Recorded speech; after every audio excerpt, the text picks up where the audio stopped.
What is up, guys? You're tuning into this Okiru podcast. I'm your co-host, Jasper, and we thank you so much for spending this time with us. We hope you enjoy this episode. Make sure to follow us on our socials at Okiru on Instagram, Okiru on Facebook, Okiru on YouTube, and also Okiru on major platforms such as Spotify and Apple Music. Thank you so much for spending this time with us. We hope you enjoy. Okiru. Kano, how we doing? MC Kano, welcome to the Okiru podcast. MC Kano's in the house. I'm very excited. Thank you for having me. It's a beautiful setup. Beautiful day too. So I'm excited. Yeah, for sure. Look, I just want to give a shout out to the Benelong Foundation for hosting us in this space today as well. And look, I've started working in philanthropy for the last, month or so. Yeah. And what I've learned is philanthropy comes from a Greek words, and what it enables the feeling is love of humanity. So it's really beautiful. And philanthropy, even though it's the business of giving money and funding away, it's not just that. It's about what time can you give, what networks can you share with the community as well. And that's the reason why I've brought you on here, Kano, because you do so much for the community in your advocacy work, the work you do for the VEC as well, for the Electoral Commission. We just want to dive deeply into that and see what you're all about, because you're a really impressive young man. Oh, thank you. I like how you start that off. I think that you going off, philanthropy, normally it's about giving money or giving that time. But I think that wouldn't be possible without the people on the ground, people with their hands dirty, doing all the things of the weekends, doing all the things on the weekdays outside of their normal day-to-day.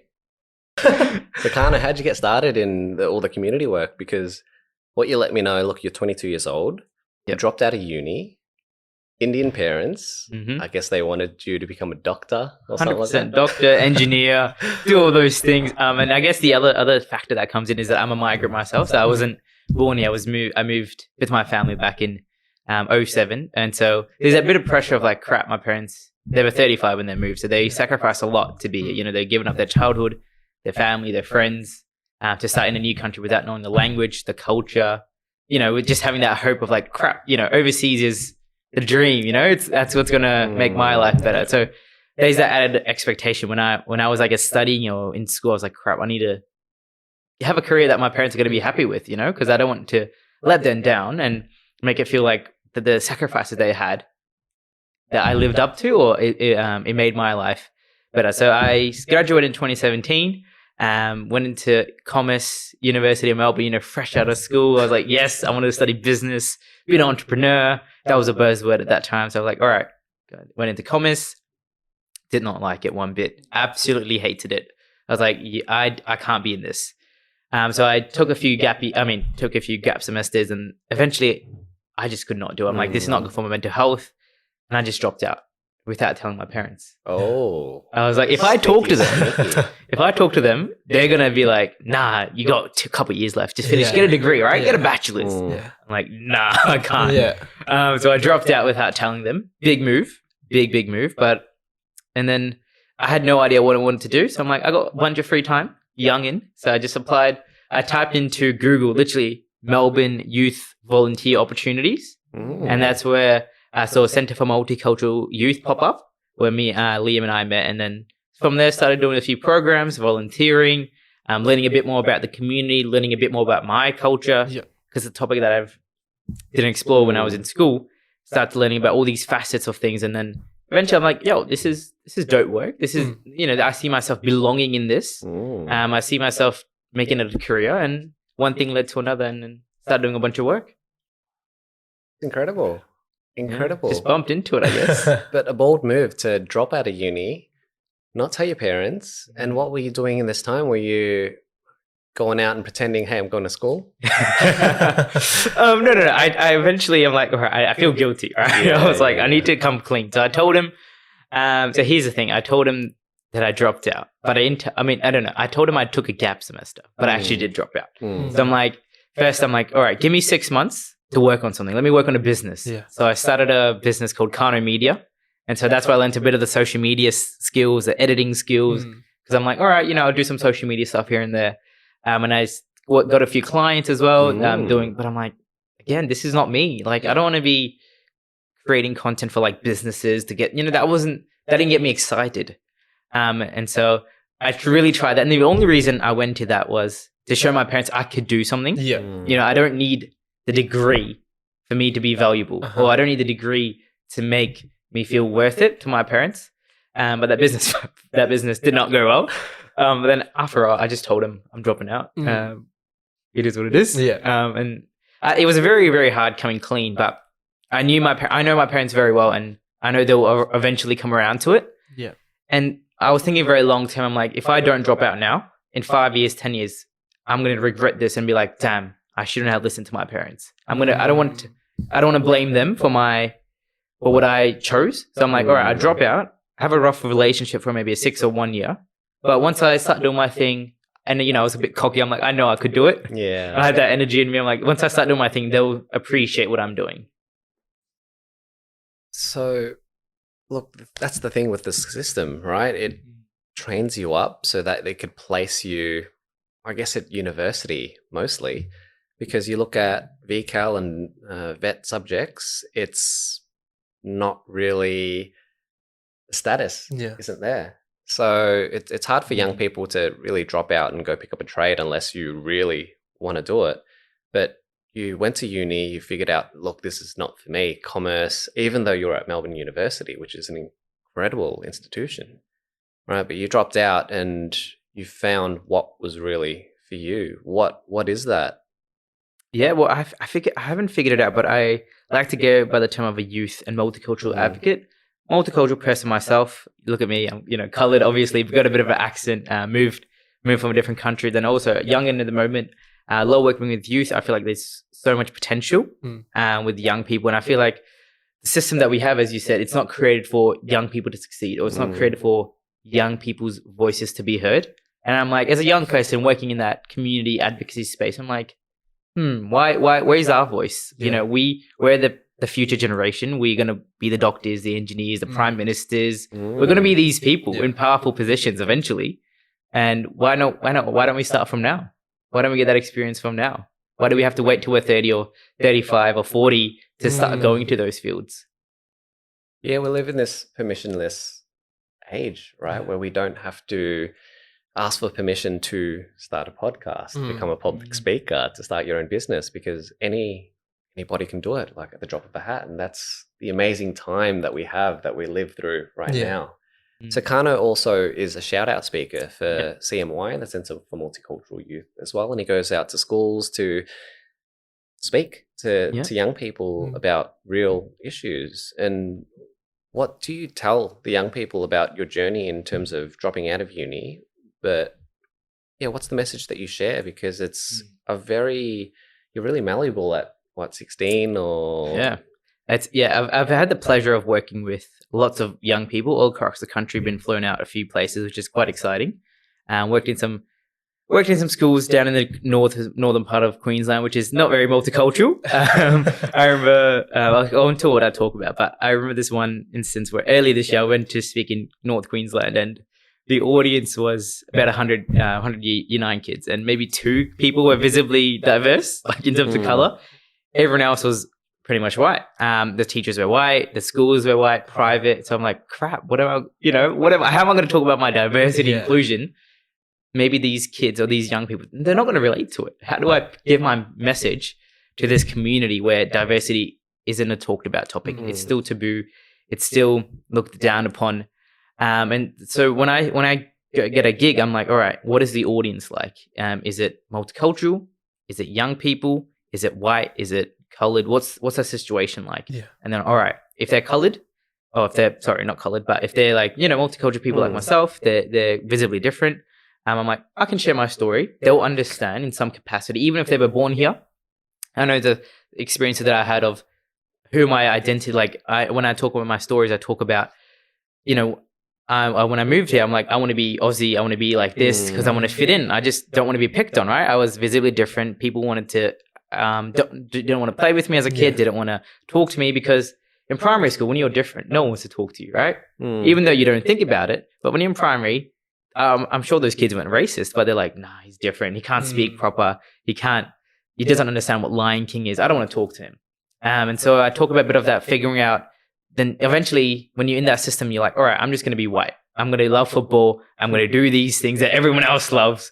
So I have something to talk about, or have something to relate to other people with. And then when you get a bit older, you're like, all right, maybe that's not me. Like, maybe I love cricket. I love football. Maybe that's not me. And so I talk about figuring out who you truly are and figuring out these two different identities of your cultural identity plus your other identity, and how do you find the one? Yeah. And also, if I'm talking to a crowd that's very white, I talk about, look, you have things that you're insecure about, whether that's your body image, the way you look, the way you talk, your sexuality. We all have things that make us different to other people, right? And so how do you become comfortable with finding out what that is? And in school, it's very, very hard because it's a very pressured situation socially to fit in, to be the cool kid, to be that one that gets the most likes, that gets the most TikTok views. And if you're different, you don't get that. And so how do you still be different, accept it, and use that as a strength? So that's some of the topics that I talk about in 40 minutes. It's a bit full on. And what do the young people, I'm assuming they go up to you and say, oh man, great speech, great talk. What feedback do you get from the young people these days? Yeah, if I get questions, it's very much about how did you find the strength to be comfortable in your own skin? How did you figure out who you are? How did you? So I talk about this story in school where this one kid kept on picking on me, right? Racist, mean things all the time. I'm sure you guys can relate, picking on you. And then I just put up with it because I'm like, who's going to listen to me? Eventually, I get the strength, I get the courage, go up to my teacher. Hey, there's this kid who's been calling me all these mean, racist things. Yeah. Can you do something about it? And so then I share the story of that. Like, the teacher says that things aren't racist and that I should learn to ignore them. And like, imagine being in year 9 and 10, you build up that courage to finally speak up. When you're getting bullied, they tell you go speak up about it. Yeah. And when you do, when you get that setback, or it pushes you even deeper down. And I talk about this story of how I overcame that and still got confident and went up to another teacher and, still didn't, obviously I listened to the system, listened to the teacher, but I'm like, nah, I know. Not accepting it. I know deep down it was not correct, Yeah. And that's why I feel like we need more multicultural training, more diverse teachers at school who understand these issues more deeply.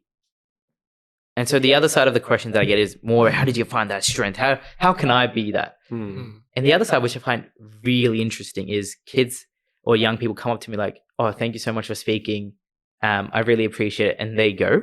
And I think normally those students are all colored or they're multicultural. And I figured out, because I know when I was in school, if someone came up to me and I think what they feel is they feel seen. Right. They feel like, wow, that's me. Yeah. So they don't have a lot of words to describe their feeling because maybe they're hearing it for the first time. But they come up to me and they just say, thank you so much. I appreciate it. I feel exactly the way that you feel. Yeah.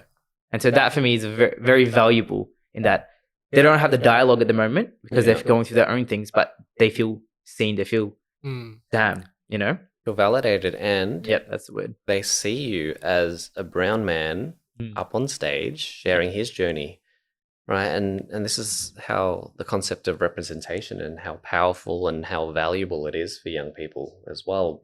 And I always come back to this: it's you can't be who you can't see, right? And this day and age, we've just very recently, there's been an elected parliamentarian who is a refugee from a Vietnamese background. Yeah. And it shows me that my people, the Vietnamese people, have a seat at the table now. Our voices can be heard at the highest realms of power in this country. And for me, it gives me hope. It gives me so much hope that we've got more diverse voices speaking about real issues and about our issues, more importantly. I might ask a question to you. Go for it. How did your parents feel about that? Have you had that conversation with them? No, I haven't. But they know who Dai Li is, and I can see the sentiment, especially on LinkedIn, right? And LinkedIn and social media can be a bit of an echo chamber if you're in a certain bubble, but it's just such excitement because the last the last federal government were completely white, no women. It was. I gotta tread carefully. I have to be impartial. I have to be impartial in the way I talk. But yep. But it was hard to see because they're making decisions for the whole population, but aren't representative of the population itself. So, how about the VEC? What's the work that you do there in I guess getting communities to vote and to get their say in democracy? So I work at the Victorian Multicultural in a part-time capacity. I work with them on creating resources for multicultural communities, and it's very interesting how I got into it because I like to be free. I like to do my own thing, but I figured out doing a lot of work on the ground in the community, being hands-on, mentoring young people, working with multicultural communities, working with schools, and working with organizations. That's very important, but for that real change to come in, there needs to be structural change. It needs to be people working in that entire ladder, in that entire level of, all right, there's that strategic things happening and priorities shifting things happening, but there also needs to be people on the ground for that immediate change. So I'm like, all right, I took up this job to work on that more structural side of things because I've worked in the community, got some experience, got some real experience, personal experience, plus also working with these people. All right, I know the knowledge, I've acquired some skills, let me use that for good. For that greater good. And so I got into the VEC to create some resources for multicultural communities. And for the upcoming election, I'm creating in-language videos for 25 different languages. And so finding speakers from those languages, figure out little niches, because I'm from an Indian background. I know South Asia quite well, but there's so many other cultures that exist, right? That I don't know too much about. So I'm learning at the same time from 25 different cultures that sometimes from certain regions, you can only get a certain dialect, or even from the same country, you have to get two dialects because they're fighting against each other. Or if you get one speaker from a certain culture and you don't get the other side, you're going to face a few issues. So I've been figuring that out.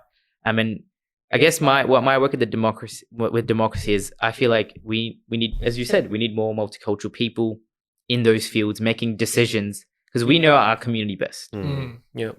Lived experience is something that can never be taught. You can never learn about it. Lived experience is learned by living through it. And so you need those people in those positions, in those platforms to have those decisions, to voice their opinions. You can do diversity trainings, everything in the world, but if you don't have those people there, you're not going to get it. And so that's been my work with the VEC. It's part-time work. I'm like, all right, I see this more than my work. I don't see it as a job. I see it as I'm helping out my community in capacity. I'm helping out 25 different cultures to learn about enrollment, to learn about how to vote, learn about what happens if they don't vote, to get actively involved, because sometimes I'm working with cultures where government isn't the best. It's not their friend. The government's the enemy, where a lot of people where they come from. And so how do you get over that huddle that the Australian democracy is not the best in the world, but it's the best that we have, and we have to work with the system. So I'm learning a lot on these little niches that I wouldn't have learned unless I was working in that field.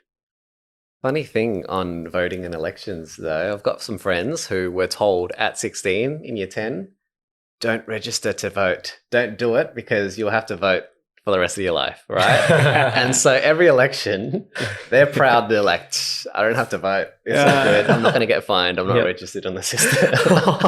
That is the outweigh. It's a loophole. There's loopholes for everything, right? Yeah. But look, I'm fascinated about the nuances from the cultures that you work with. Can you tell me more, or tell us more about, I guess, some of the populations that we have here in Victoria?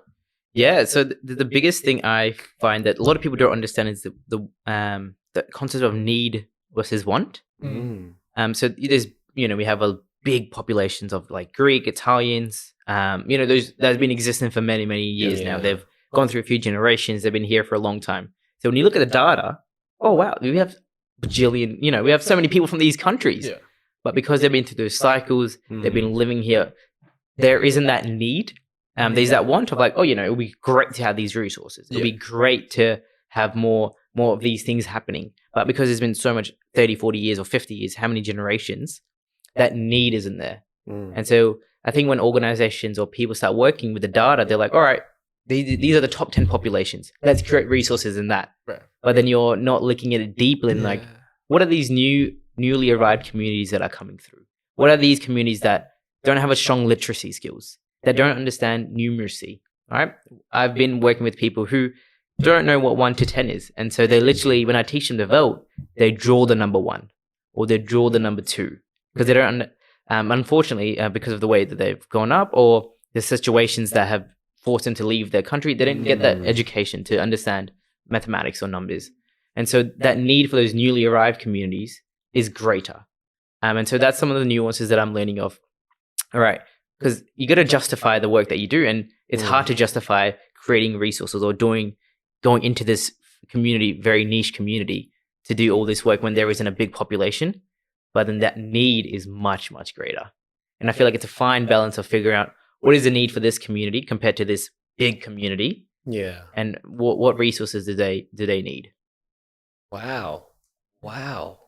We don't think about that ever. All right. People just exist and live, and we're too busy in our own little bubbles to worry about what other communities need, right? But that's the case and the business case for your work and the work that we do for CMY as well. So how do you reach those hard to reach or small populations that require more need than others? That's a great question. I feel like it's something that I'm personally not the greatest at, but I feel like when I consult organizations or businesses, it's to change their way of thinking. And from saying these communities are harder to reach, we should change it to us as an organization, us as an entity find it difficult to reach those people. So it's a self-deficit look that it's not they're harder to reach. We find it difficult. And what can we do as a person? What can I do as a person or as an organization to reach them? Do we need to hire people from those communities? Do we need to be on the ground more? Maybe social media or emails is not the best way to reach them. Do we need to go to the communities? A really good example, in the COVID, I did some work with the North Melbourne Huddle on vaccinating people from certain communities. And so we give up these big messages, but those communities are not there. Yeah. And so we went to their community where they lived near the North Melbourne housing towers. Yeah. We set up a pop-up vaccine clinic there. And we got community members living there to go and call people up to be like, oh, have you gotten your second dose? Have you gotten the vaccine? To come down and get your vaccine. Because one, language is a big barrier. Technology is a big barrier. And sometimes they don't want to get in trouble because COVID messaging was crazy. Don't leave more than 5 kilometers. And especially if you're living in the North Melbourne housing towers, don't leave your house at all. You're in lockdown. Yeah. And so we had some people who got vaccinated in March and didn't get their second dose all up until December, when you're supposed to get in like between 6 or 3 weeks. So they didn't. True that. Because the messaging wasn't there, or because we didn't have people working with them, they got their second dose all the way in December. And so it's like, I think I learned from that, we need to go to those communities to be where they are and do things that will work for them. So we got a bit more elders involved. They started calling up people who they knew, because we wouldn't have those contacts. Working in an office, sitting away looking at a databases. We have emails, and we don't have those. We don't have those contacts. You need boots on the ground. Hey, you do. And that's the biggest learning that I've had is in terms of reaching those communities. We need to change our thinking. What can we do as an organization? Not they're harder to reach. We tried our best. They didn't come to our clinic, or we sent out 1,000 emails. We couldn't get any uptake. That's not on the community. That's on us. What can we need to figure out what is our deficit. Yeah. So what have you learned working with such diverse groups of people where English may not be their first language, or they communicate in other ways that we find growing up in Australia is normal? The biggest thing I've learned is people are just nice. Like, everyone is just human. Like, we see these different cultures, like, oh, they do this thing differently, or they have these views, they have these certain things, but everyone at the end of the day wants to be happy. Everyone wants to look after their young ones, their kids. They want to have a better life. They want to provide for their family. Those basics are all the same. I've realized across different generations, across different people, they might have different political views, or they want to do different things, but across different faiths, it's all the same. We want similar things. And I think if we start to touch into those things, what is similar? Food. Everyone loves food, right? Let's tap into these things that make us all the same. Yeah. Like, celebrations, dancing, music, food, they're universal. Yeah. And that's what I feel like is the best way to connect with these communities. Even if you can't speak the language, you could be sharing a meal and having a great time with people. For sure. For sure. Yeah. A skill that I've always wanted to build and I do build during my travels is the ability to make people laugh, even they don't speak your language. And laughter is a shared language of ours, isn't it? But I'm also interested in understanding the Filipino community. How was it growing up in the Filipino community? Because in high school, we joke around and we say, "Oh, all Philos know each other," and we say, "Look, Philos love to dance, they love to sing, and they love to go to church." That's true. That's true. And I think, I grew up with Gerald in church, right? So there's we were pretty much all Filipinos at church. But that was like my only connection to Filipinos. Like when I'm at school, I went to Willie High and Gerald would know the same. It was there was a small handful of Asians. Right? So it was, I guess, I don't know, like, what did we do, right? I don't know how to answer that question. Well, that's okay. That's okay. But I guess what you have there, you grow up together in church. Yeah. Right. So it's a weekly engagement where you know that others are going to be there. Yeah. It's a safe place for you all. And I understand through, I guess, our friend JP, right? You guys used to guard the church? Yeah. That was well? a part of it. Like 3 a.m. Wow. It's just the youth, right? That's how you build the relationship. Like you feel like you have that purpose of like, oh, I'm part of something great, protecting the church in a way. Right? What does that mean? God, as in like you So like I'm not in the church anymore, but what they used to have is they have a rostered schedule that someone's going to be guarding the church 24/7. Yeah. Right, from day to night, and it would be like Friday nights. The youth would get together from like, I think it was like 10 p.m. to like 3 a.m. or something like that, just like guarding the church, right? But then it would just be, I remember you used to guard a lot. I didn't get to guarding till later in my youth, but I remember it was just us like either playing games or making music or just like spending time just chilling, right? And just like talking. But, it's fascinating. Yeah. So you were born here, right? I was born here. So how did you find growing up in two different cultures? Because obviously your household was Filipino, but then you go to school, you might have played inter-school sports. That would have been growing up in Australia. Man, I think I had a disconnect with my family, right? Like I couldn't.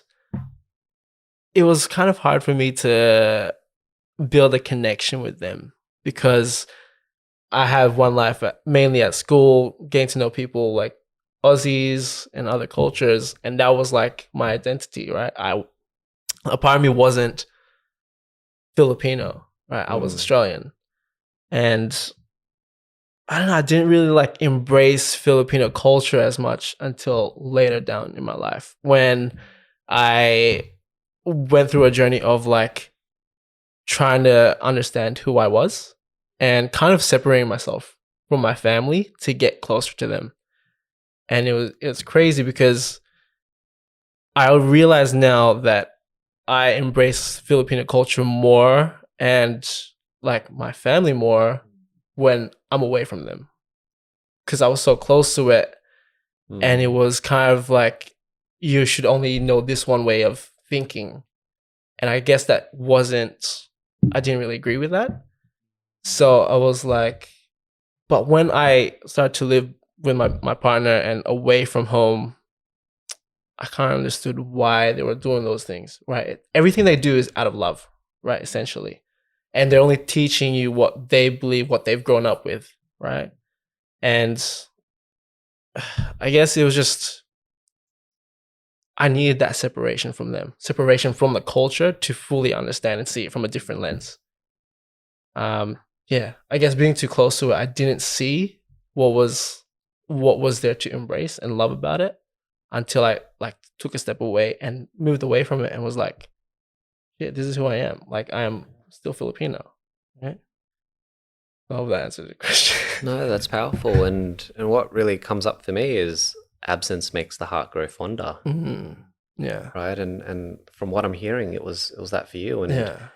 like when you move out of home and you're away from the parents, you appreciate them much more. And together you build such a mature adult relationship together, right? Because there is no power dynamic anymore. You're somewhat sitting on a human to human level rather than a power figure to the kid. Yeah, exactly. That's correct. And I was telling my mate this. I was like, before leaving my house, like I had a really tough relationship. Like I was at a point where I was like, I want to leave house. I don't care if I don't have anywhere to go. I'd like figure out a way to live because my relationship with them was just so bad. But then when that happened, when I did move out, and we, like you said, there wasn't that power in the environment anymore. I could see them at their level as just human beings. And yeah, I just found a deeper respect for them as well, and a deeper love. And just like we can have real talks now, as opposed when I was there, like I barely talk to my parents. Yeah. And then when I'm away now, I'm like realizing, man, I want to see my parents. Yeah. It's funny. I don't know. It's weird, strange. I would love to hear your perspective as well. Growing up, showed similar, different cultures. I've always considered myself as an Asian person, right? Vietnamese through and through. Yep. But like yourself, there was a period of time where I was like, no, I want to be more white or more Australian and to move away from this and be like others, right? And I think it's a very common experience for young multicultural people to give up how you were growing up and be more like what you saw on TV. For instance, go play sports on a Saturday morning rather than going to Vietnamese school or sleeping over at your friend's house. I wasn't allowed to do that. And there's this book by Alice Pung. Do you know her? She's from the west side of Melbourne as well. I'll have to get the book details, but what it shares is the concept that Asian Australians or Asian people fear or live in scarcity a lot more than your typical Aussie families who are like to their kids, you're a legend, go out there, go do everything, fall over, break a leg, it's all right, you'll live and you'll learn. Yep. Right. And for me, it's like, oh, don't go outside, someone's going to kidnap you. Or don't go with strangers, or don't climb that tree, you're going to fall down. It's living with a lower risk tolerance than other communities as well. And that's what I've observed. And I find that fascinating. And as I guess my community, the Vietnamese Australian community, progresses and establishes themselves much more and passes through more generations, we will be more tolerant to risks that our parents formerly weren't able to handle and deal with, because my parents were refugees, their parents were refugees, and so they've also always lived in, I guess, didn't have as much psychological safety as we do now, right? So at the moment, I get paid a decent wage. I shouldn't tell my boss that. Pay more. We always need to get paid more, but I get paid a good salary and I have a house over my head. I can afford things that bring me joy, and I could buy experiences and things like that. And back in the day, it was all about survival for my parents, and you can feel that, right? And so my experiences back then were, I can't take as much risk because my parents didn't, and all they were seeking was safety and where they were. So that was my personal experiences, and I'm not sure if you share that as well. It's funny you say that, actually. Like, survivability, that was what you were growing up with, right? And I had a funny realization when we were at the groceries. I was like, oh man, I really want to buy this. And I was like, wait, I live on my own now. I don't need my parents' permission to buy like canned spaghetti to try, because that's what I wanted to try. I was like very curious. And it it was just like crazy. I was like, hold on a second. I don't need permission to buy what I want. I can just buy it, right? But yeah, that's funny that you say that. I vibe with that. I remember a story. I think when I was like 10 or something, playing football. That before I went to normal school, right, mainstream school, I went to a language school. So if you're a refugee, you're a migrant, and you come here, I could not speak a word of English. So you get put into a language school where you're with other cultures, Right. and the teacher's white, and they're teaching you English, right? And so it's funny because you can't speak to other kids, right? Because they speak different languages, and the teacher can't speak to you because I can't speak English. So I think that's where also my passion grew for working with multicultural communities. I think looking back on that, but I remember in that time I was playing football. You like markers up, you kick the ball, you catch it, right? And so someone kicked it. I went to mark the ball. I hit the ground, and it wasn't a good school, right? We didn't have an oval. It was like dirt, right? And so I hit the dirt, and I was young, so my tooth came off, and it cut in my mouth. Oh. And so I had stitches, right? And so I got rushed to the hospital and did all the things. This is like 2-3 years while we're fresh. My parents were hella stressed. One, finances, right? It's expensive. Secondly, don't know how to navigate the system. Like never been to a hospital before. What forms do you have to fill in? You have to take time off work, which is very valuable, especially when you're newly arrived. You just don't want to do that, right? You want to earn as much money as you can to afford things. And we didn't have a car then. Yeah. And so I remember my parents would like travel down to public transport to come see me and stuff. But I remember I healed after a while, right? I got well, and then like I was a kid, so I was playing around and I fell over again. And my parents got very, very angry at me. Yeah. And I think it was a bit more like, crap, what if he gets hurt again? And they beat me up a little bit. But it is what it is. Ethnic parents, they hit their kids. But yeah. So I think that was out of frustration, like, crap, don't get injured again. Don't do something different out of the norm, because we don't know how to navigate the system. We don't want to get in trouble. We're still trying to figure out our visa situations. We still have one income coming into the house. We don't have a car. And I think you make a very good point where that risk tolerance is very, very low. And I find this working with communities. They don't want to pop out. They, that tall poppy syndrome or something. They don't want to get in the radar of things. They just want to live in their community, that little community, and survive there. Fly under the radar. Yeah, and because they don't want to get caught by someone. They don't want to do something that's going to put them into harm. And because, like, now my family, similar, like, my family is well off. We have a family business. I work, my sister works, my mom works. Like, we're in our other cases, we made it, right? We're all surviving financially decent. We're good, but I remember we started from zero. We lived in a 2-bedroom house with 13 people, right? I could not speak a word of English. My father, he would work in like cash and hand jobs. We were washing dishes for like $5-10 an hour. Did not know like that was even legal or illegal. And when you start from that, we moved after like living in 13 people, we moved into a 1-bedroom house, like renting obviously, and then we moved to a 2-bedroom house renting, and then eventually bought our place down in Werribee, which is back then was dirt cheap, right? That's the reason we bought it. It was dirt cheap, and so that you don't want to risk you don't want to harm anything that's gonna. I remember because I was similar in my family, like we don't want to do any risk, right? Let's play it safe. Let's get our citizenship. Let's get financially well. Let's get a car. Let's do all these things, and then we can start to explore other places. And it's very tricky because you grow up in that mindset of let's not take a risk. Let's be safe. Yeah. And then because like I know what I grew up with, the struggles that my family, my parents had.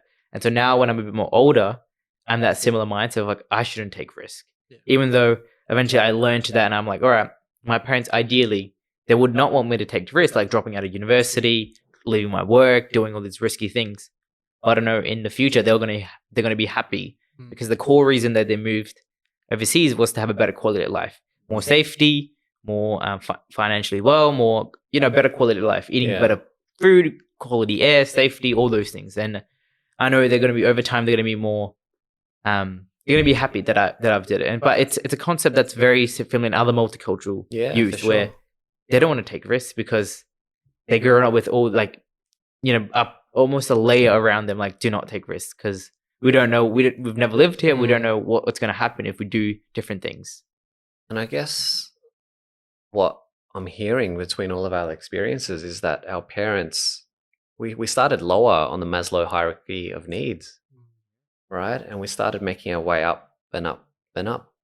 And it's a slow game, if you want to call it that, over generations. And I guess if you want to have kids, their experiences will be vastly different as well, much more psychological safety to take risks as well. Plus, a lot of our families, we started on zero. Like, we didn't have a house. We didn't have no generational wealth. Like, you know, compared to kids that grow up here, they have, you know, they have their house paid off, or the grandparents bought it when it was like dirt cheap, they right? get inheritance and, you know, and stuff like that. They have citizenship. They don't have to. And plus, this is their home. Like, I sometimes am a migrant myself. I feel like I'm living in a different country, right? But them, it's like, this is my home. Like, you know, I got my connections. I'm stress free. I'm not going to go anywhere else. I'm not going to get deported. So I think that also plays a factor where maybe my kids and their kids, they'll call this place home. Whereas I, as a migrant, still, obviously, you know, I'm going to live here, but I do call it home. But I know it's not, deep down, it's not my core home. It's not my core. That belonging is still, I'm still finding in terms of this land and this place that I live in. Wow. Wow, that's powerful. And I want to ask you guys, because you both grew up here. So what's that? Do you call this place home? What has that discovery been like? Man. That's an interesting one. I'm happy to chip in if you want to think about it. No, I do call this place home. But I kind of felt, this is crazy. Like, I went to Malaysia this year to meet my missus' parents, right? We haven't been dating for like almost a year. But for some reason, it felt like home as well. It was weird, you know, but I'll be honest, like when I go to Philippines, I don't get that sense of feeling home. It's funny. Like, I'm Filipino, but I go to Philippines, it doesn't feel like home. My missus Malaysian, I go to Malaysia, meet her parents, but it felt like home. I don't know how to explain that. Here still feels like home. Right? I feel like I have two places now I can call home. I guess how I would define it. I guess just the people the environment that I'm around, it feels like home for me. Right? And they were so welcoming. It was the first time I met them. And I just feel so welcomed. And to me, that felt like home as well. So I guess that's how I'd answer that question. I wonder why you felt such at home in Malaysia. Was it the hospitality that they offered you? Yeah, the hospitality.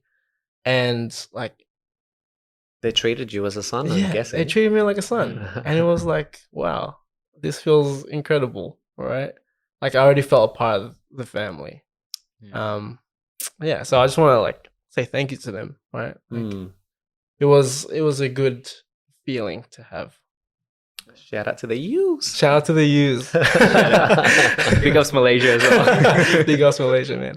I gotta say, it's like it felt like a cleaner Philippines, to be honest. That's what it felt like to me. I don't know. That's what it felt like. Maybe it's a connection as well that you have, that you feel here home. Yeah. Your parents, I'm guessing, live here. Whereas you almost see those as another set of parents for you. That connection. I guess it is. That bit more of a senior connection. Yeah. That's probably right. Some good questions, Kano. He's taking over the podcast. No. This is what it is, right? It's a conversation that's shared. 100%. It's not supposed to be one way, and this is the best way to do it. I guess for me, I find home in a lot of places, actually, and I feel really comfortable to adapt to different places, especially in my travels and whatnot. But Footscray, through and through, is always home for me. And it's because I could go out and buy banh mi and speak Vietnamese to the ladies serving me, or go out to restaurants and order in you can call it my native tongue, right? I spoke Vietnamese before I spoke English. And walking through Footscray these days, seeing the different communities that are there, the African communities that have been here in the last decade, the Vietnamese, Chinese people, Indian communities as well, Italians and Greeks that have been here for a long, long time, right? So beautiful to observe just this melting pot of so many different races, different colors and smells, and so beautiful.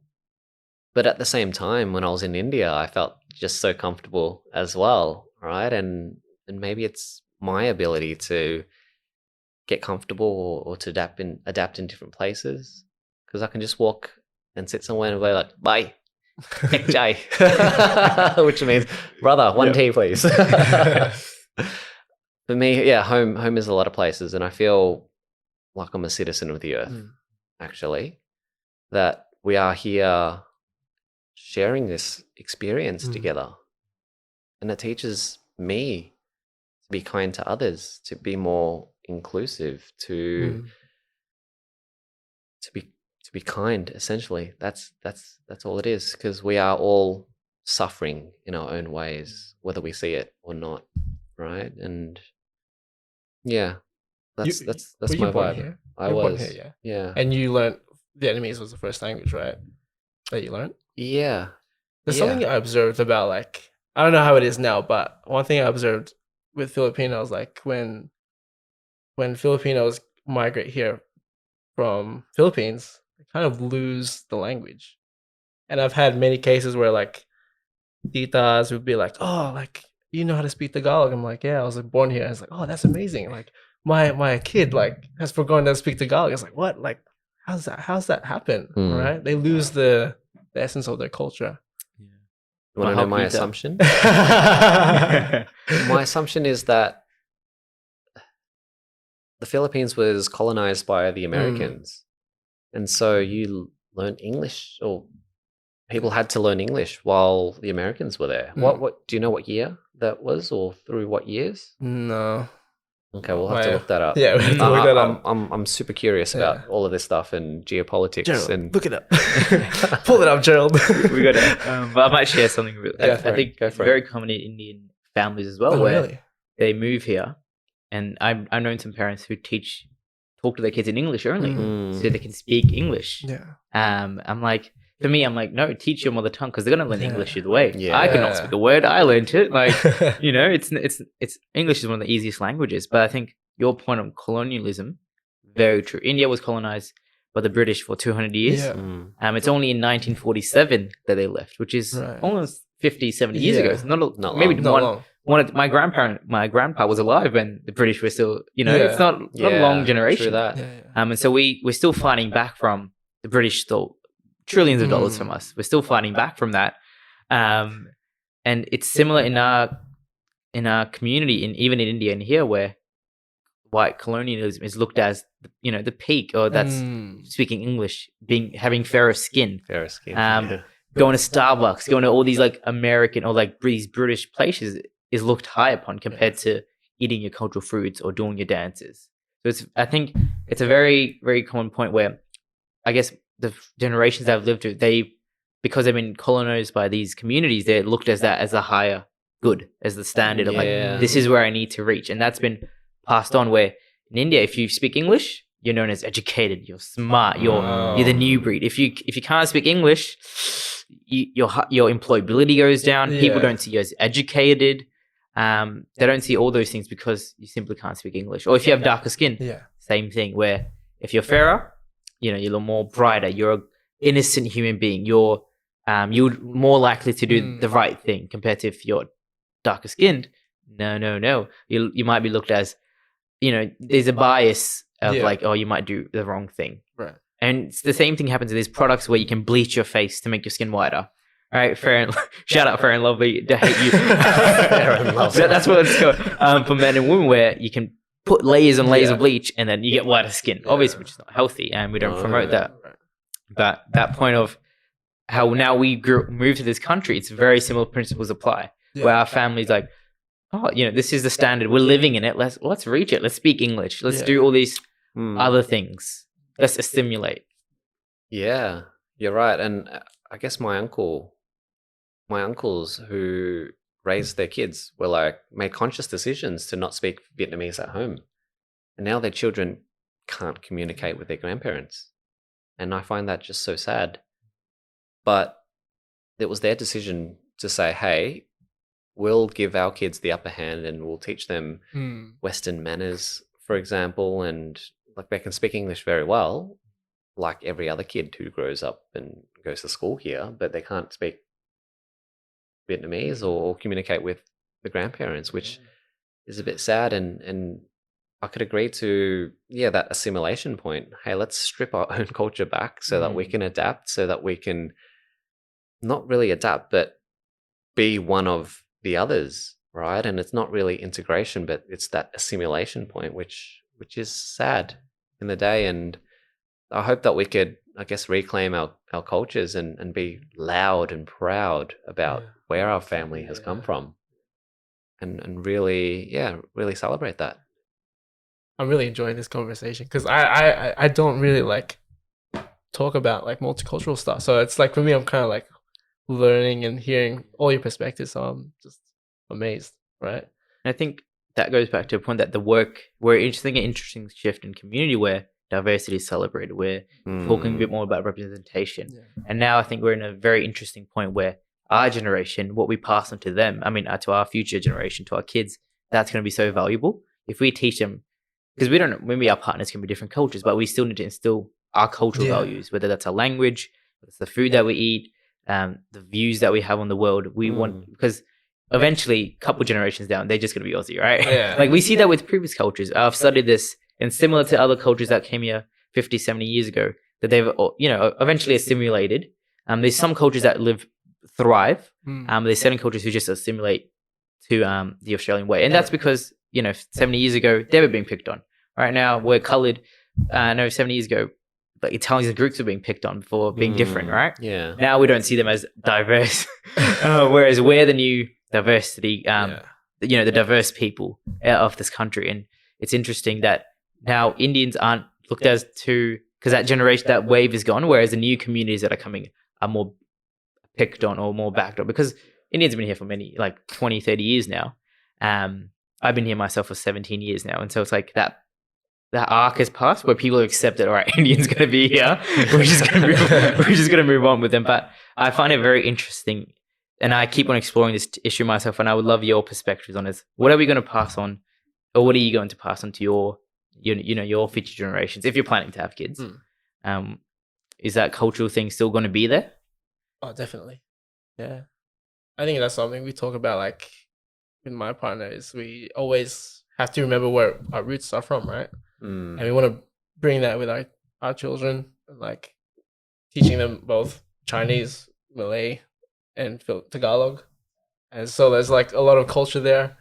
I think that's something I really want to keep, right, in our family. For me, it's food. That's for sure. Look, Vietnamese cuisine is incredible, and the diversity between just what is available, and I guess it's a trained palate that I've grown up in eating Vietnamese food. And you go out to speak to people in society, and they're like, "Oh, Vietnamese food's the best. You're so lucky," and all that. Yes, it's true. I am blessed. But the other thing is also different ways of celebration as well. So Vietnamese New Year, that has been one of the highlights of the year for my extended family, where we all get together, we eat good food, but we also like play games and give each other, well, the adults give the young people some lucky money. So that's always a good thing, getting some cash. And that's our form of Christmas, Yeah. Because I don't celebrate Christmas. I'm a Hindu, or, that's what my family values. We never celebrated Easter or Christmas. So that was a very awkward time. But Diwali, that's like, that's a thing, that's like where people dress up, give presents, have food, play games. And so that's what, sorry, keep on calling. You're right. Like firecrackers, we do that too, Yeah. And that's for our form of that big celebration, that yearly, that big thing that gets everyone together. Whereas my identification to Christmas isn't as strong. Like, I do it because I love the holidays, right? Yeah. But it's like, oh, it's Christmas. Yeah. Just another day. Yeah.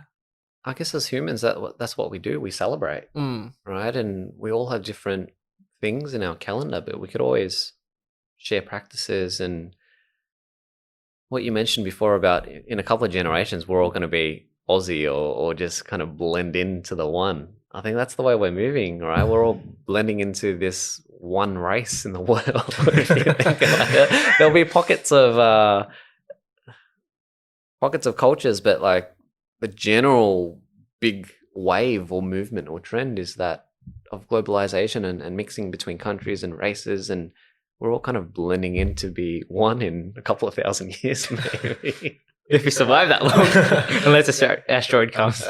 Or we nuke ourselves. Don't worry, Elon Musk will save us. We'll set up a multicultural community on the moon or Mars. Well, isn't that what he's doing? Just like having as many babies as he can. Yeah, that's what I've heard. Yeah. What's Maybe he on he's at the moment? I don't know. Isn't he launching a perfume? I swear I saw that. Oh, man. Shout out Elon Musk. Yeah, absolutely.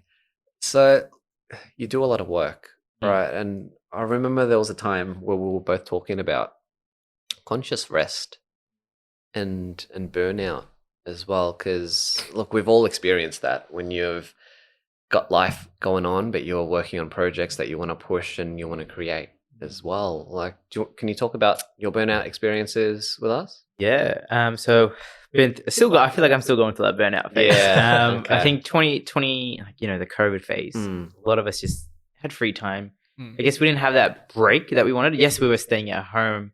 We weren't doing as much, but mentally we weren't taking a break. We weren't disconnecting from the world. We were watching the news every day, watching this every day. So our minds were still getting somewhat stimulated. We haven't had, all right, I'm on a holiday now. I'm on a break, and that's what I've been wanting for a long time, which I'll have at the end of the year after the election. I'll be going overseas, blessed. Where are you going? Back to India, back to my home roots. Going to see the family after 5 years. Wow. Going to have a lot of food, enjoy. So looking forward to that. But I think a lot of us didn't take breaks. In my personal experience, because I dropped out of university, and I almost put my validation and this is I would love to hear your perspective. A lot of children of migrants or migrants themselves or refugees, they put their value on the work that they do or their output rather than I'm enough. Maybe because we don't call this place home. We want to do to show to our culture, to show to our family and friends that look, this is what I'm worth, rather than just being I'm chilling at my home, I'm doing my own thing. And so I put my value or my self-worth in the output, and it's just got too much. Like I was loving public speaking, loving doing this, doing all these cool things that were coming into my inbox. I'm like, yo, this opportunity, this. But then my mental health wasn't the best because going through a tough time with relationships plus COVID, which I felt like was never a big thing, but it was, it was dragging on. It was that bit of weight every single day. So I was just eventually got to the point where I just started saying no. Like I was burnt out, dead tired every single day, right? Like work from 9 to like 10 o'clock checking my emails, 11 o'clock checking my emails. And it just wasn't healthy. And it got to the point where I was doing things because I was on my calendar. Right. Like I would be going to social events. I'll be doing like interview or public speaking because it's on my calendar rather than I'm excited for it or I'm looking forward to it. It was something like, all right, got to get this out of the way so I can go home or go somewhere else. You let the calendar control you as opposed to you control the calendar. 100%.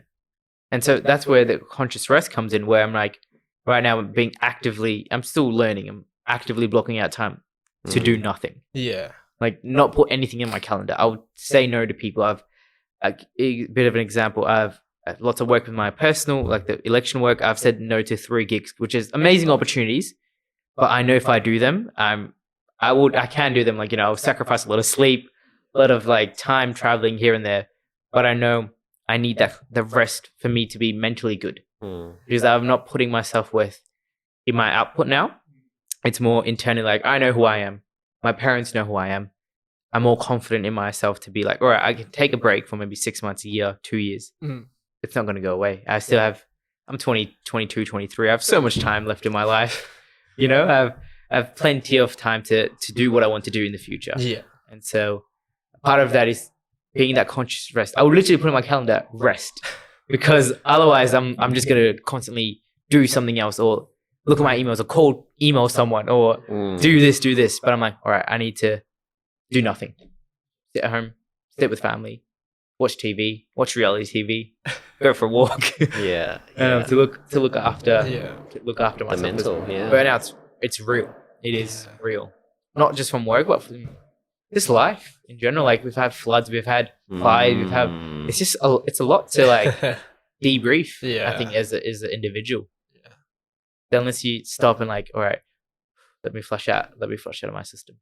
And this is incredible, right? Kano's 22, and I didn't learn this lesson until recently, that you have to say no, because you can say, and maybe you've had so many opportunities that you could say yes, but maybe you've felt and you've reached that capacity and you've felt that red line and you've maybe danced that red line for enough time where you're like, no, this is enough, right? And I guess different circumstances, different upbringings, but different stages of life as well. I haven't had to say no until really recently.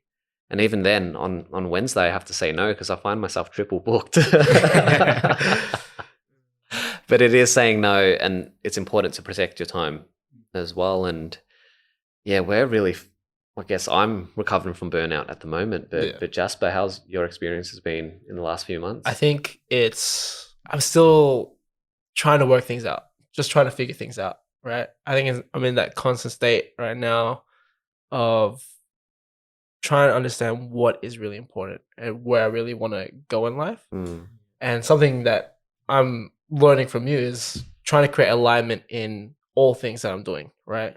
And really enjoying the whole process of living, because the hustle culture can get really toxic. And when you're hustling, like, you will burn out, right? And like we talked about, we are a brand that cares about wellness and health, so we have to be the examples of that. And yeah, I think it takes a lot of like fidgeting and experimenting with what works, what doesn't work. And sometimes I find myself saying like, oh man, I wish I did this, I wish I did that, and just like full of regret. But then I just had to take a moment and be like, hey, why am I feeling this feeling? Why am I in a rush to get anywhere? And it's just really slowing down, right? Just really slowing down and understanding like, hey, why am I rushing, right? What's the rush? What's the rush for, right? If I had a plan, which I have, like, I understand that I have a plan X amount of time. Why am I trying to rush to get there when I'm just at the very beginning? And that's something I'm trying to remind myself always. Like, dude, you've got a 10-year plan. You're only in your second year. Why are you rushing to get to 10 years? And it's just being not patient, because I don't want to be passive about it, but just understanding like, as long as I can do one piece of work that's going to get me moving forward today, I've done my job, right? It's that 1% better every day. So that question I ask myself is like, what can I do today that's going to help me get forward to where I want to go? And if I can achieve something where it's doing a snippet, so I feel like I'm doing the work, but not overthinking the actions that I'm doing, I'm okay. I'm just giving myself that grace, like, dude, you're still recovering from burnout. Like, hey, take it easy, but do something still. Like, take action on it. So that's where I am. Like, just understanding what I need to go and is it going to take me to where I want to go. So it's interesting because in some parts I kind of disagree. Because I tried to take my foot off the pedal recently, but I was still doing. Yeah. And I found that doing keeps you active in the mind and you're still thinking about it. And look, I was lucky to go away recently and went to a music festival and really let go. Yeah. And that reminded me, like, holy shit, I was so burnt out. And the consequences were that my relationship suffered because when I was around other people, I was feeling sad for myself about how tired I was. Right? Yeah. And look, a suggestion would be to maybe figure out, if possible, how could you remove yourself entirely as well. But also, the key piece on alignment as well and what we spoke about. Because, look, when I worked my past job at a startup, I found that, look, manipulating people to spend money online was not aligned to the work that we're doing to have purposeful conversations and uncovering amazing stories from people like yourself, right? And also with the meditation and the community work that I do, it was like on the left-hand side where all of my energy wanted to be on the right-hand side. So I quit that job, found another one, and now I'm full guns blazing into one direction. So that's what I guess my learnings came from that, and I've shared that with Jasper as well. But looking at yourself, Kana, would you say you're in alignment in your purpose, your passions, and what you want to do and achieve? Yeah, I think I'm blessed that I've had in 2018 when I dropped out of university, I've tasted a lot of things. I did a bunch of random shit to figure out what I want. Oh, sorry, can I swear? Yeah. Sorry. I did a lot of random shit to figure out what I want to do in life. And I feel like I found my purpose in helping out people, being committed to multicultural people, young people. And I think I'm a community person. I love being around people, helping people, being there for people. And I think a lot of my work resonates with that. But I think also I've learned that from myself. I need to take a gap.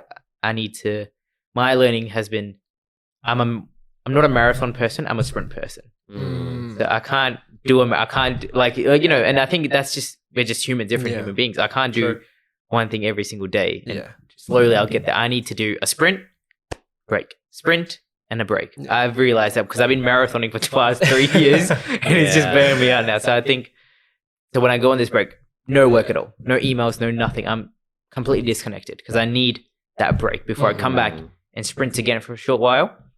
And I'm going to break early than I need to. Yeah.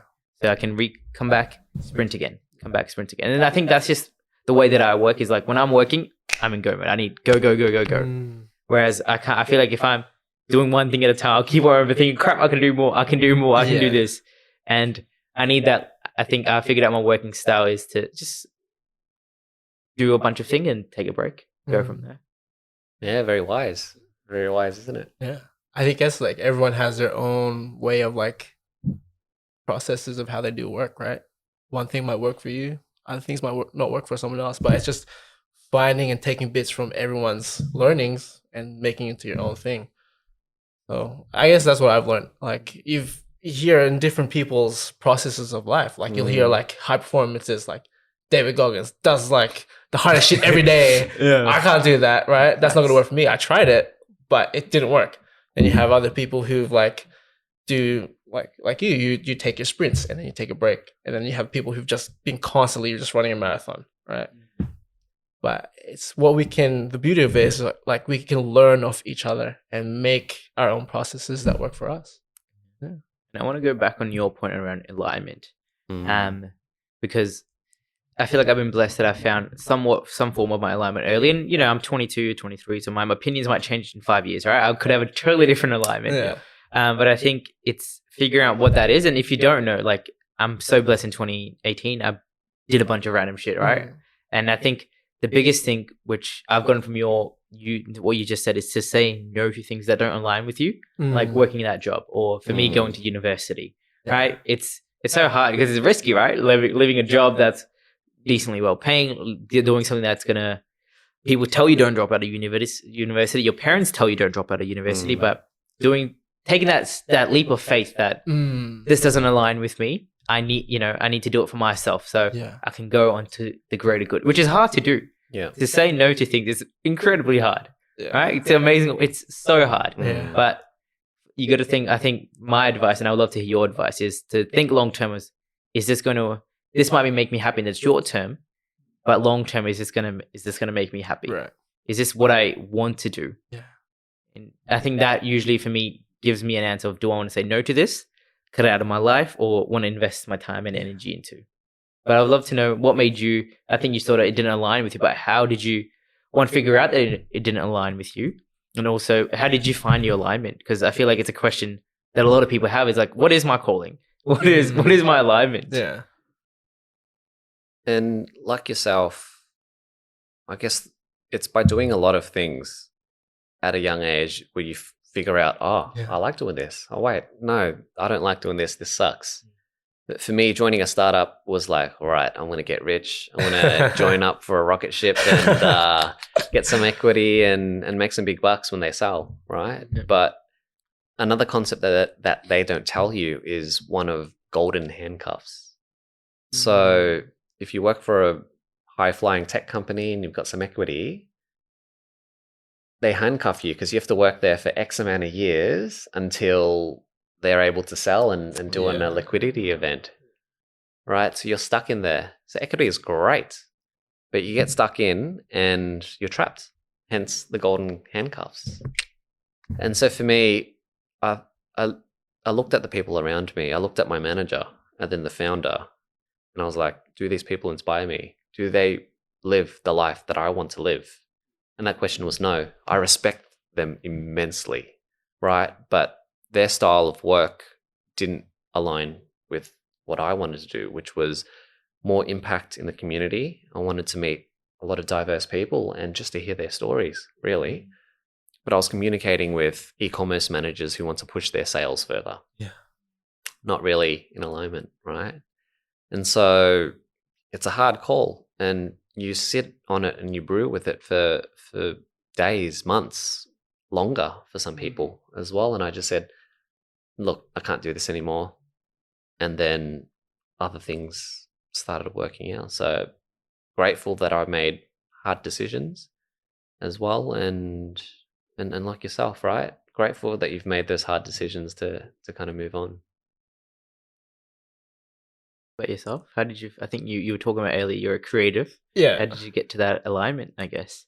Well, I'm still trying to figure out, like, in my day to day, how to find that alignment. Right. Like right now, my day job is warehousing. It's not helping me get to where I want to go. Right. Gives me money, but that's about it. And I think we're in a direction where we want to master our own craft and also help others in mastering their own craft through these conversations. Right. Like, what can we learn from other people that can potentially help others? So I guess that's why I'm in the process of trying to find a new workplace that can help me upskill me and use my creative skills and creative muscles, right, in my day to day, but still give me the freedom to work on what we're doing here.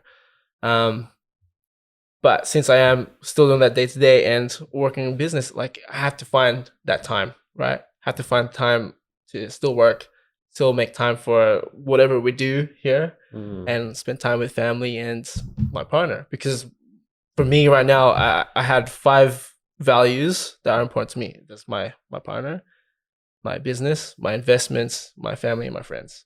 Those are the 5 things that I really want to focus on. And top priority, obviously, is my partner, and then business. So I'm doing my best to spend time here as much as I can. But it can be difficult because my partner is the number one thing for me to create those time blocks for my business. Because I want to spend as much time with her as I can, right? And I want to have valuable and quality time with her, because that's like my love language, quality time. I'm in the process of, like, really, now I need to work, right? Because living by ourselves, like chores and cooking dinner, can be a distraction to that, to what you're doing. And that's something I had to figure out. And that's what I'm kind of really adjusting to, right? Because only recently that I moved out, the past 2 years almost 3 years of doing our business, I was living at home. So I had the freedom to do as much as I want on our business. Yeah. Now it's just trying to find the time to really put time blocks on those things that are important to me. Yeah. And sometimes it's like taking away, like going to the gym, or can I make my workouts shorter so that I have more time to do what I'm doing as well. So it's really just, I'm in a process now of just really experimenting on what works, and I'm finding what works now, like, slowly. So I'm still finding that alignment. I'm not there yet, but I'm working towards that goal. Yeah, they don't tell you how much the chores add up when you move out and things like that, because it's all on you, right? It's all on us. But yeah, it's all about finding pockets of time, but being efficient with it. So like meal prepping, for instance, or what I do is I love to ride my bike to work. So it's like a 2 birds, 1 stone. I get to spend time in nature, and I get exercise at the same time as well. And it's so good. It's so good. But just quickly switching gears, and before we wrap up, I want to talk about Vipassana meditation, because you said you've done 2 sessions or 2 10-day retreats. Wow. As well. Do you want to tell me about your experiences? the first and second one, and I guess how you use those learnings and go through life with them. So if you haven't heard, Vipassana is this meditation that's come from, I guess, a bit from India, a bit more from the Buddhism culture, where you go and sit in a center. They're all across the country if you're interested, all across the world as well. You go and sit for 10 days and you meditate in complete silence. So you wake up, normally it's I think 4:30. Yeah. You wake up for 4:30 to 6:30 meditation. 6:30 to I think 8 is breakfast. I know the times very well. You'll meditate for I think roughly 14 to 15 hours of your day on top of sleep, plus your normal, chores that you do, or like eating or going to the bathroom. So it's a long day. And you do it in complete silence. You don't talk to anyone. There's no writing. There's no reading. You're not allowed to obviously go on your phone. Yeah. No watching TV. No listening to music. No working out. You can go for a walk, but there's no like physically working out or yoga or anything like that. And the way I thought of it, I came across because one of my friends recommended it to me. Yeah. I was like, well, this seems quite cool. It seems a challenge, but it seems pretty cool. And I like the main reason I did it was because I want to challenge myself. I love pushing myself out of my comfort zone to do things which I know people would say I can't do, but I want to do it. So like going on the 10-day meditation retreat. I was looking at doing a marathon this year, but I'm just too burnt out to do one. I want to do one next year. I'm not physically that fit, but I'm like, yeah, fuck it. I want to do it because if people can say no, I want to prove myself that I want to do it. So that's the main reason I went to it. I'm like, all right, I don't know what this is. We'll figure it out. And I realized that when you're sitting in silence, when you're meditating, when you're looking within or looking external, depending on your experience, you start to realize a lot of things pop up. And that's the whole thing. You meditate for 2-3 hour blocks. You sit there with your thoughts, but you don't react to them. You don't give it a positive or a negative feeling. Yeah. And eventually, the more times you sit with it, you decompose, like, you look into it deeply, you look at all these other facets and you're like, all right, I understand what this is. But because you're not reacting to it, you're not assigning a feeling to it, or you're not assigning that this is my thing. You let it pass, you let it pass. And eventually you learn to deal with it and it passes. And that's the thing that it taught me, is that time heals everything. I think for me, that was the biggest takeaway, that eventually things will work out, anicca, which means impermanence, right? Things, no matter how bad they look, they will pass away. Right. It's just, we need to stick through the hard times, face it head on. And that's what Vipassana is. It teaches you, from my personal experience, is that you have no other forms of escapism. You can't go talk to a friend. Yeah. You can't go write. You can't go watch TV. You can't go exercise it out. Whatever it is you're going through, you have to do it in meditation. You have to sit there and think about it, right? Deal with it. You try your hardest not to think about it, but because it's something that's coming up, you think about it, but you're learning to distance yourself away from it, or you're not reacting to it. And so that's the biggest thing it taught me, is that all these feelings, and that's where I had my career realization, is that my self-worth is not on the output. My self-worth is who I am, my values, the way that I live by, the work, the field that I'm working in. That is my worth, not all these external things that I'm doing. And that was my big realizations from the first time I did Vipassana, and then second time, like, yo, that was dope. So I need to go back again. And I love the second time I went as well. So what about your experience? For me, it was escaping from the hustle and bustle of everyday life. It was sitting still and really accepting my thoughts, my feelings as they came up. And as you were saying, not reacting, but being curious at the same time. No judgment and being curious. And that was a really beautiful experience. And I came out feeling so connected, and I wanted to share it right away. So I called you boys up and was like, hey, let's talk about this on the potty. Yeah. And ever since then, I could always find stillness, and it's a bit easier for me. And meditation is a muscle that you have to train. And a lot of the times when you talk about meditation, people are like, oh, I can never do that. I'm not the type of person who meditates, or I'm not the person who, I have too many thoughts. But it is, and when you sit in the 14 hours, thoughts come up constantly. And it's after a while of training it that you find certain stillnesses or you find a balance. And it's over time after training that as well. And I felt so clear coming out of it. And I guess everybody comes out with the intention of, all right, I want to continue the practice. I want to meditate for 1 hour, maybe Morning and night. morning and night. They recommend 2 hours. Yeah. So I did that for 2 weeks, and then you start work again.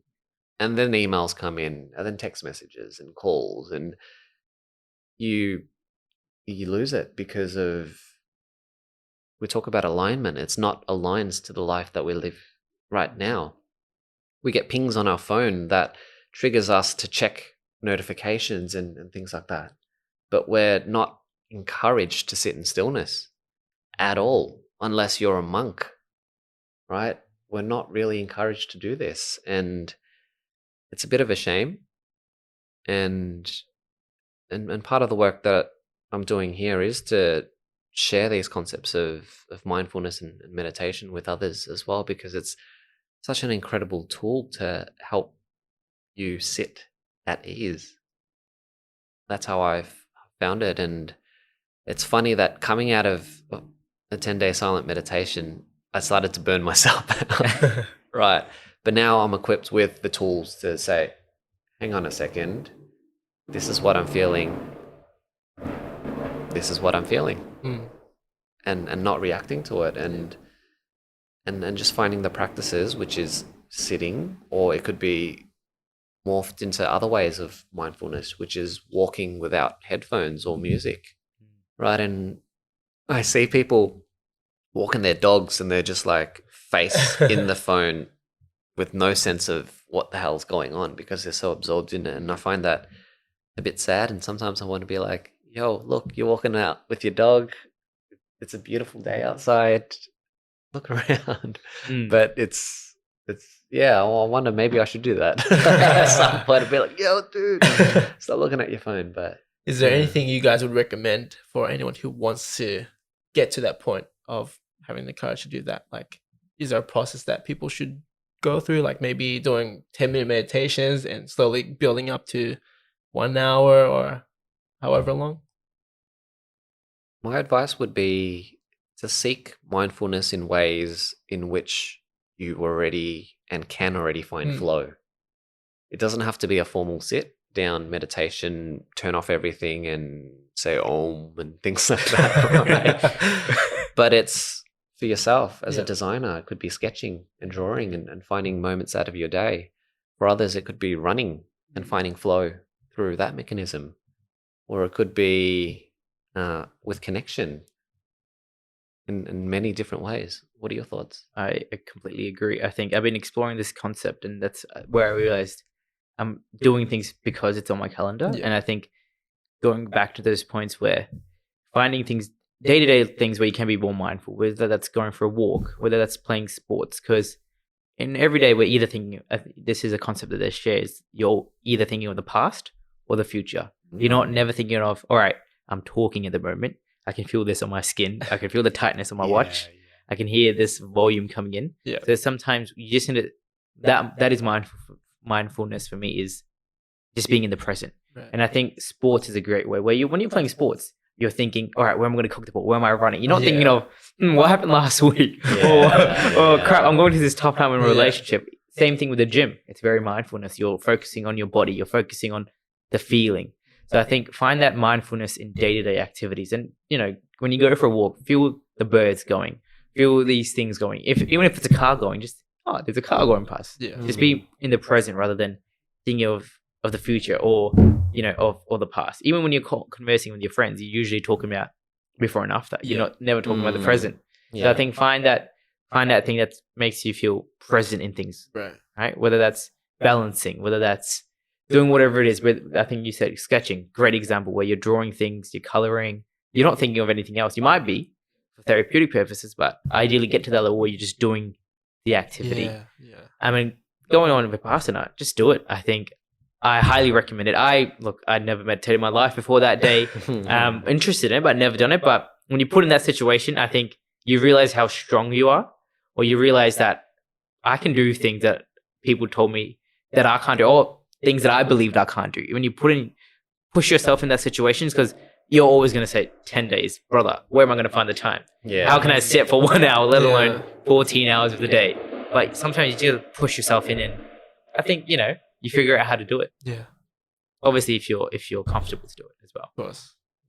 What about you, Jasper? Have we convinced you to go on this 10-day I think meditation retreat? initially when Lim had this conversation with us, I was like, oh damn, I really want to try this, but I think I haven't really practiced any form of meditation for a while. I'll do it like here and there, like maybe drive the car in silence, just let my thoughts go through and just like talk to myself. Yeah. Or if I'm at home, just chuck some headphones on and listen to like a guided meditation. And like what you said, it doesn't have to be a formal sit, right? It just be mindful of the actions that you're doing. Even when I'm at the gym, like the movement I'm doing, like what muscles am I really moving in this moment? Where do I feel the burn or whatever? See, with the sketching one, I feel like I've dropped out of it for so long that I'm still working back to it now. But where I'm really finding that flow of work is making the podcast snippets, and I'm really enjoying it, and it just feels so good to be able to piece these videos together and create into a short, like say like we get like 2 minutes of footage and create that into like 55-second snippet. It feels good when it's accomplished, and like I can't wait to put it out there in the world. So that's where my creative abilities right now is where I'm finding flow, is in the videography stuff. But I'm really working towards the sketching and stuff as well, like whether it's doing 5 minutes, just a line, where does that line take me, right? But sometimes it's so hard. Like I'm finding it so difficult right now. Whereas in the past, where I could just sketch and I'll just flow for like an hour or two. Yeah, it's just like you said, being present in what you're doing with every action that you're doing. I found yesterday, so I was creating a video as well, but there was this sensation in me and an urge to check my phone. And it always is, right? It's because it's trained us to check it, and we get a little bit of dopamine that rewards us at the same time. And we can't stay too far away from it as well. And I had to fight the urge. I had to train the muscle. Is like, all right, I set out this task. I wanted to tell a story in this video format. And when I sat through it and I did it, I was incredibly proud of the work that I did. And it's that, what is it called? Delayed gratification. Yeah. The delayed gratification feels so much better than a cheap hit as well. It's much more substantial, and you work and you earn it. You really earn it. And I guess meditation can help you find that practice to delay quick gratification as well.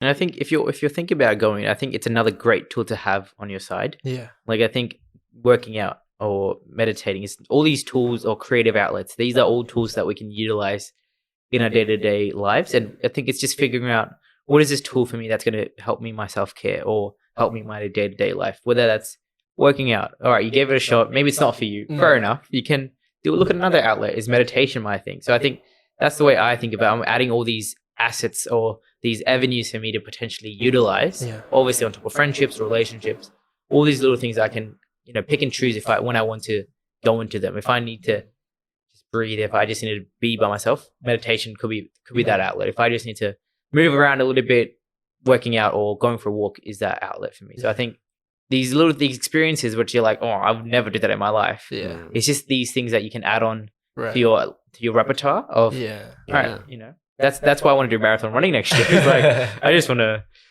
see how running's like. I've never run more than like 2Ks in my life. Oh man. Let's go for a run. I'm like, let's see, maybe running could be my calling. Yeah. Like, and we'll figure that out next year if I do it. Exactly. But you'll find out in the doing, right? Like you have to do it first to find out if it's really for you.